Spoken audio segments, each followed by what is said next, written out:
시작에 앞서서 오늘 심포지엄 일정을 간략히 안내를 해드리도록 하겠습니다.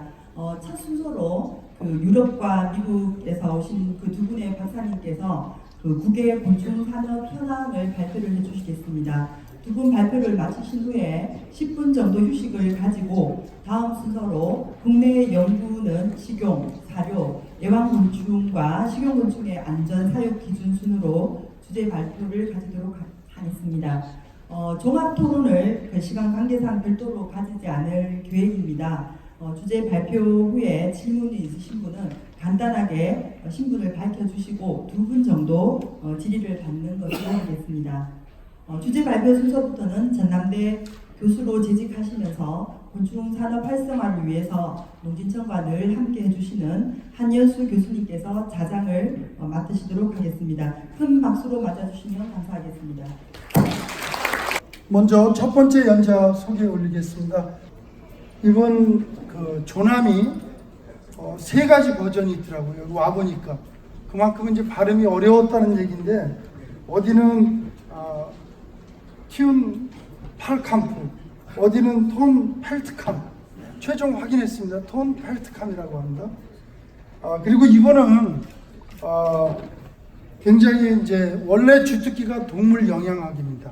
그런데 최근에 곤충 기반 사료 만드는 쪽에 이렇게 본인의 영역을 확대했다고 보시면 되겠어요. 그래서 기대하시고 강연을 들어주셔도 좋고, 최근 유럽에서 굉장히 곤충산업 선도 지역으로 전 세계적으로 끌고 가고 있는데 중요한 내용이 많이 전달될 것 같아요. 그리고 특별히 이제 이분 이력서를 제가 이제 개인적으로 뒷조사를 해보니까 이분이 꽤 영향력이 있습니다. 그래서 아마 농촌진흥청에서 이분 모시고 오느라고 투자 많이 하셨을 것 같아요. 그래서 이제 50분 발표하고 2분 공식적으로 질의응답 갖고, 개인적으로 궁금한 게 있으시다 그러면은 세션 전체 끝나거나 휴식 시간에 개인적으로 이렇게 질문해 주시면 고맙겠습니다. 그러면 다 같이 뜨거운 박수로 환영해 주시기 바랍니다.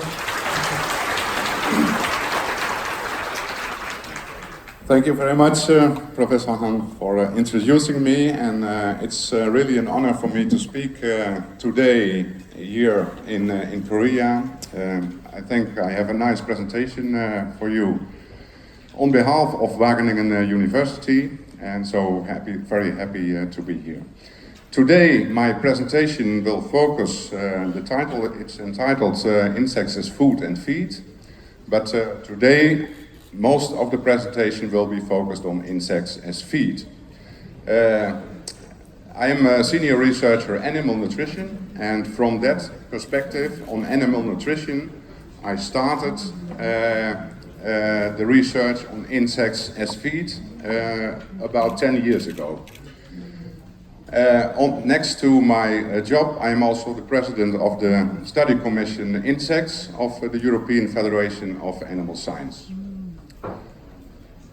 The content of the presentation, it's a long list. I will first introduce to you the protein transition discussion we have in Europe, the different types of bio-waste we can use for insect rearing, the insect rearing itself, poultry, pigs and aquaculture, so the amounts of feed required for these animals, food safety aspects, risk assessment, different processing techniques.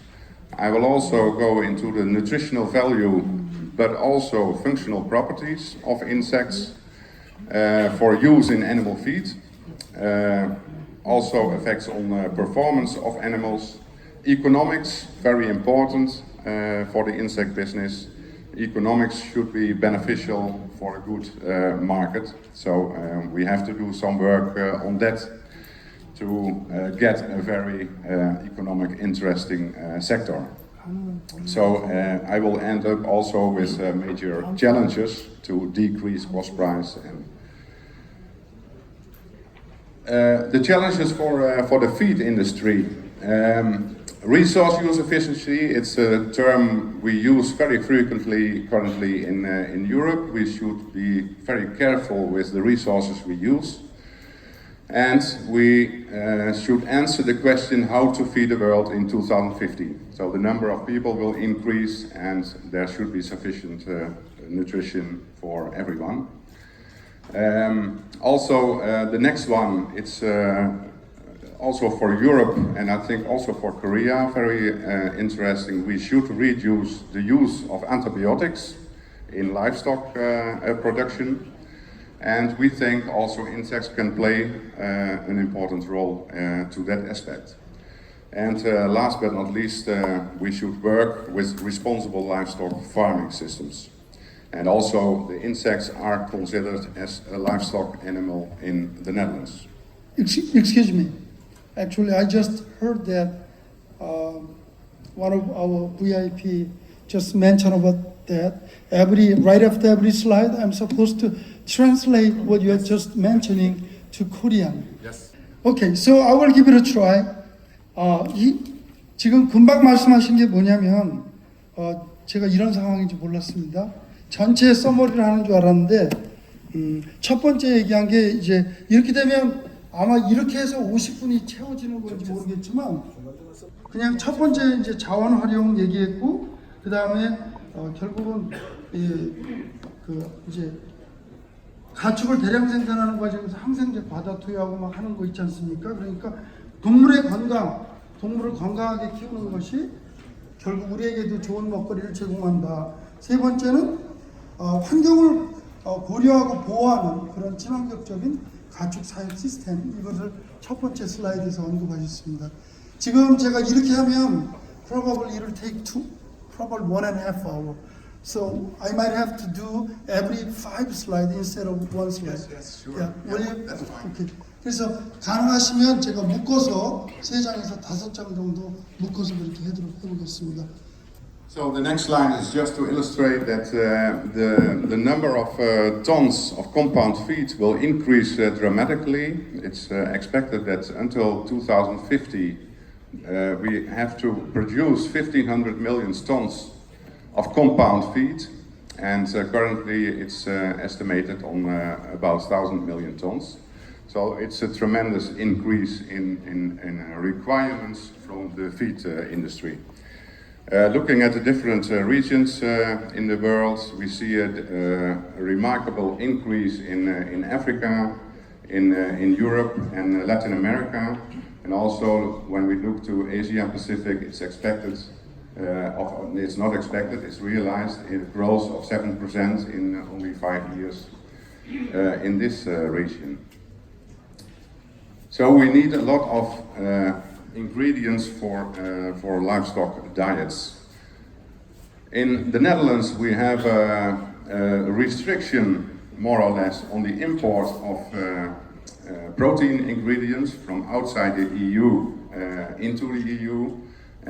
So the regulation Pact of Den Bosch is called. We should decrease the import of protein ingredients by 50% by 2020, and this is not yet realized, but I think we are on the road to reach this reduction. There are a lot of critics on the large soybean import from Latin America.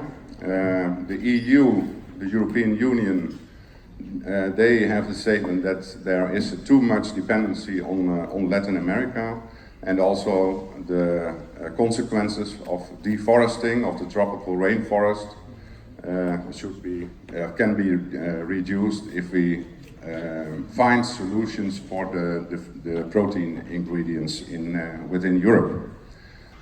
So we started a search for alternative proteins in Europe, and we have written a report on that, and we formulated different criteria for alternative proteins. So there should be, for these alternative proteins, good growing conditions in northwestern European climate conditions. The protein sources should be applicable in diets for young and adult animals. Also should be applicable in organic diets. Remarks will be made on if further processing on these products is required. Current legislation related to the products is also for insects very important, available on short but also on longer term, and also the sustainability aspects are considered in this report. We have different raw materials meeting the criteria, and one of the categories is insects.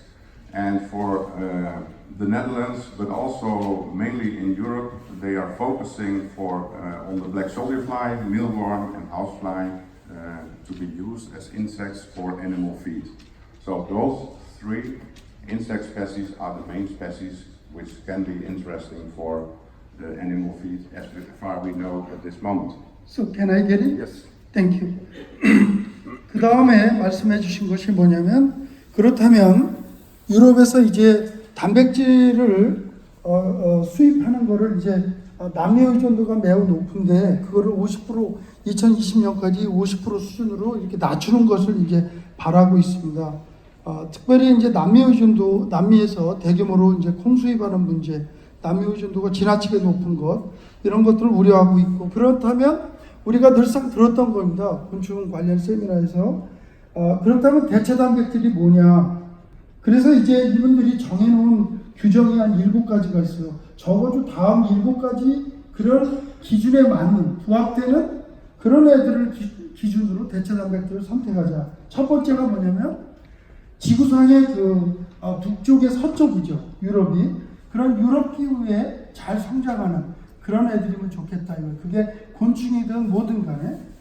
그리고 두 번째는 가축의 어떤 특정 연령, 완전히 어른이 된 거, 그게 아니라 모든 연령에 있는 그 축종에 모두 다 활용될 수 있는 그런 대체 단백질원이면 더 좋겠다. 매우 전략적인 선택인 것 같아요. 그 다음에 이제 유기농, 오게닉 다이어트면 좋겠다.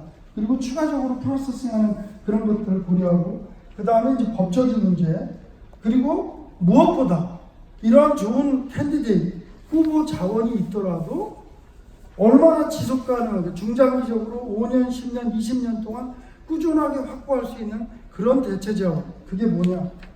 그 다음에 이제 말씀하신 게, 그렇다면 대체 자원으로 한 7개를 얘기했는데 나머지는 빼고 우리의 관심사에는 곤충이 들어있고, 그 곤충에는 동해 등의 갈색 거절이 파리가 들어있습니다. 오케이, 플리즈.